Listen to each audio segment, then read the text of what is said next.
Good day mga kabady. Yan, quarter to 10 na naman. Unang kain nila ngayong araw.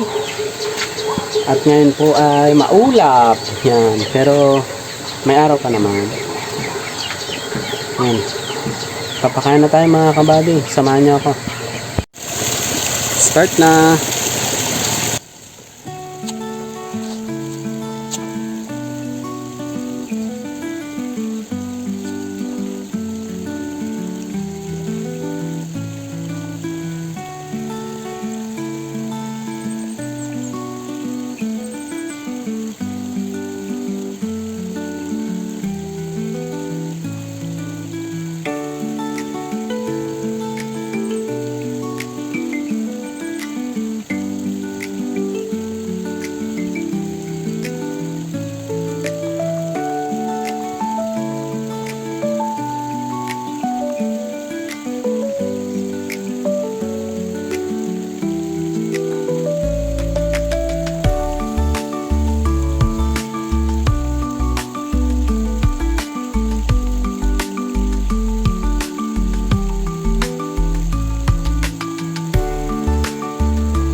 Ngayon mga kabady, nabigyan na natin sila at may isang kilo pa.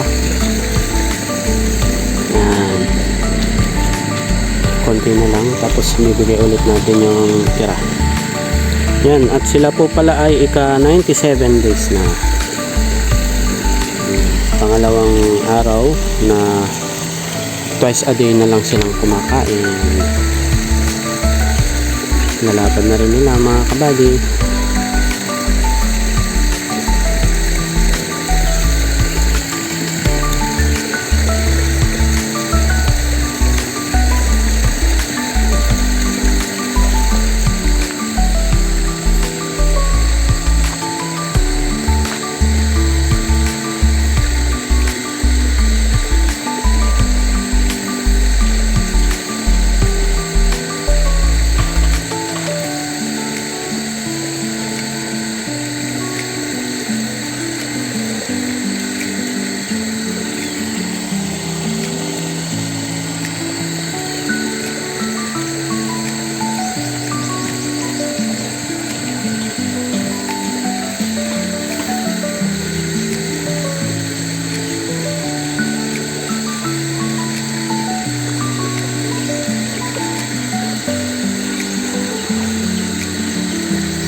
Update mga kabady, pasado alas 3 na at tayo na po ay magpapakain. Yan, baka tayo po abutan pa ng ulan. Wala, samahan niyo ako mga kabady. Start na natin mga kabady. Yan, kung makikita niyo yung ulap dyan, medyo maitim-itim na, kaya papakain na ako bago pa umulan dito.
Yan, bali naibigay ko na yung 3.5 kilos mga kabady. At marami-rami pa. So hintayin muna natin yan hanggang sa maubos nila, tsaka natin dadagdagan ulit. Same routine lang araw-araw. Pero ngayon malakas na silang kumain, gawa ng maganda na yung water quality. Grabe ang sobrang init ngayon mga kabady. Sana umulan naman kahit mamayang gabi para masarap matulog.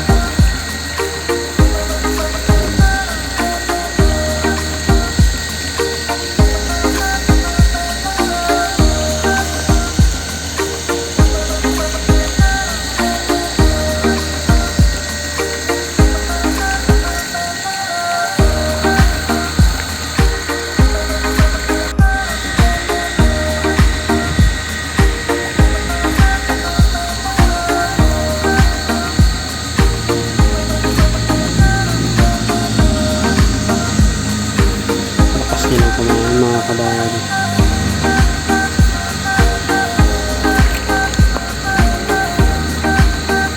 Napakalaking tulong din talaga ng solar. Basta maganda yung panahon, sisindi lang natin, wala tayong problema sa tubig.